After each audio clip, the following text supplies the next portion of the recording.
दर्शकों, इस वीडियो में आप जानेंगे वशीकरण साधना। इस साधना को जो भी पुरुष कर लेता है वो किसी भी नारी या स्त्री को पलक झपकते ही कामातुर कर उससे संभोग क्रीड़ा रचा सकता है। इस साधना की जानकारी लिंग पुराण में मिलती है। कहा जाता है कि प्राचीन समय के कुछ महान राजाएं इस साधना को अपनी अय्याशी के लिए सिद्ध कर रखते थे, परंतु इस साधना को जन साधारण से दूर रखा जाता था। वर्तमान समय में इस साधना को कई अघोर साधुओं द्वारा प्रयोग किया जाता है, क्योंकि कुछ साधना ऐसी होती है जिसमें संभोग की आवश्यकता पड़ती है। इसके अलावा इसी साधना को कामाख्या पीठ के कुछ तांत्रिक द्वारा योनि साधना में सफलता प्राप्ति के लिए भी इस्तेमाल किया जाता है। इस साधना को मुख्यतः पुरुष ही करते हैं, पर यदि स्त्रियां चाहें तो वे भी इस साधना का लाभ उठा सकते हैं। एक बार ये साधना सिद्ध हो जाए, उसके पश्चात किसी भी स्त्री या पुरुष को अपने काम जाल में बांधा जा सकता है, और ऐसा कई प्रकार से किया जा सकता है। पहला विधि, किसी स्त्री के बदन पर काम वासना की इच्छा करते हुए यदि कोई पुरुष हाथ रख दे। दूसरा, जो आगे मंत्र बताया गया है उसको इच्छित स्त्री के पास जाकर मन ही मन उसकी तरफ निहारते हुए 7 बार जप करने से भी वो स्त्री उस पुरुष की तरफ ऐसे आकर्षित होती है जैसे लोहा चुंबक की तरफ। और इसमें ये जरूरी नहीं कि वह स्त्री या लड़की उस पुरुष को पहले से जानती हो। इसके अलावा किसी नारी का फोटो अपने सामने रखकर आगे दिए गए मंत्र को यदि 21 बार पढ़ें तो भी उस नारी के मन में अत्यधिक काम वासना जागृत होगी, और इसके बाद यदि साधक उससे मिले तो वो लड़की उसके मोह जाल में पागल हो जाएगी। दोस्तों, यहाँ जो कुछ भी मैंने बताया पुरुष के बारे में, वो सभी चीजें स्त्रियां भी पुरुष को पाने के लिए कर सकती हैं। तो आइए जानते हैं इस साधना को करने की विधि। तो दोस्तों, इस साधना को किसी भी अमावस्या की रात्रि को करनी है, और इसे करने का समय है रात्रि 10 बजे से लेकर के सुबह के 3 बजे तक। और इस साधना को पूरी खत्म करने में 1 या 2 घंटे लग सकते हैं। ये बाकी साधनाओं की तरह कठिन नहीं है, इसे बड़ी आसानी से सिद्ध कर सकते हैं, और ये साधना उग्र भी नहीं है, इसलिए इसमें डरने वाली कोई बात नहीं है।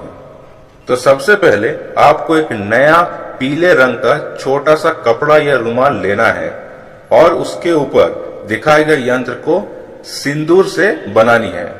यह यंत्र जो आप देख रहे हैं, इसे रति कामदेवी या रति कामिनी देवी का प्रतीक माना जाता है। यंत्र के नीचे की तरफ जो सांप की आकृति आप देख रहे हैं, वो कुंडली शक्ति का प्रतीक है, और यही सांप सेक्स एनर्जी या काम ऊर्जा को दर्शाता भी है।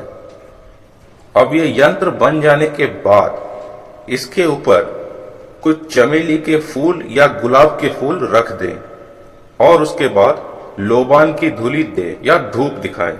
यदि लोबान नहीं है तो कोई अच्छी खुशबूदार इत्र या परफ्यूम अपने साधना कक्ष में छिड़क दे।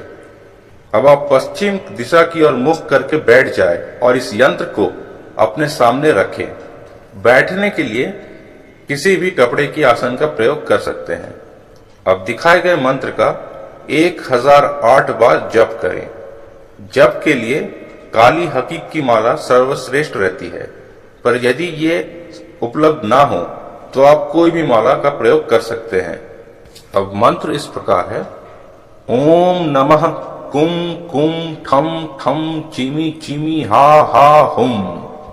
दर्शकों, हर एक बार मंत्र जाप करने के पश्चात उस यंत्र को एक बार अवश्य देखें। यह साधना आपको बंद एकांत कमरे में करनी है और निर्वस्त्र या नग्न होकर करनी है। 1008 बार मंत्र जप के बाद आप वहीं साधना कक्ष में नीचे जमीन पर चादर बिछाकर सो जाए। खटिया या पलंग पर उस दिन न सोएं। लोबान को उसी प्रकार जलते रहने दें।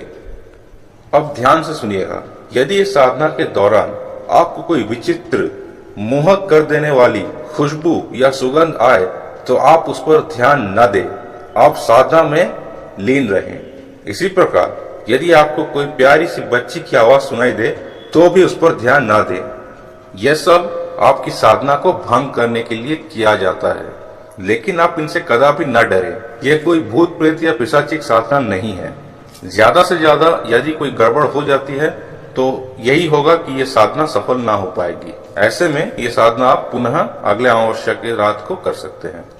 अब सोने से पहले जितनी भी फूल आपने यंत्र के ऊपर रखी है उसे एक बार गिन लें। सुबह उठकर आप पाएंगे कि उसमें से एक फूल कम है। अब बाकी के फूलों को लेकर अगले दिन पीपल वृक्ष के नीचे रख आएं और उस कपड़े को जिस पर आपने यंत्र बनाया था कहीं छुपाकर अच्छे से रख ले। अब अमावस्या के चौथे रोज, यानी यदि अमावस्या 1 तारीख को है मान लें, तो 4 तारीख को उस यंत्र को फिर से निकाल लें। अब आप पाइएगा कि उस यंत्र में कुछ अलौकिक आकृतियां बनी हुई मिलेगी। यह आकृति हर एक साधक के लिए अलग अलग हो सकती है। तब इस साधना को सिद्ध हुआ समझना चाहिए। अब इस यंत्र की शक्ति बने रहे इसलिए हर अमावस्या को उस यंत्र के सामने जो पीछे मैंने मंत्र बताया उसको 108 बार जप करें।